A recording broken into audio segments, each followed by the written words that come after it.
آهنگی که تو سکانس معروف پایتخت پخش شد یه داستان غمگین پشتشه. 500 سال پیش تو مازندران طالب و زهره عاشق هم شدن، ولی چون طایفه هاشون با هم مشکل داشتن زهره رو دادن به یکی دیگه و طالب برای همیشه از ایران رفت هند و تو غربت مرد. محلیا میگن وقتی خبر به گوش زهره رسید به بهونه شستن لباسا رفت لب رود و دیگه هیچ وقت برنگشت. نتون بلال رگلی ها کنه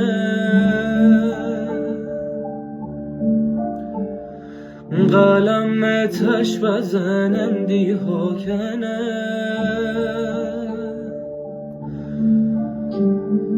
نتون به تمهلر دست بایرم نتون به ترک عاشقی ها کنه نوونه به هارات تیده ندارو بلبل شونه دارو نینقه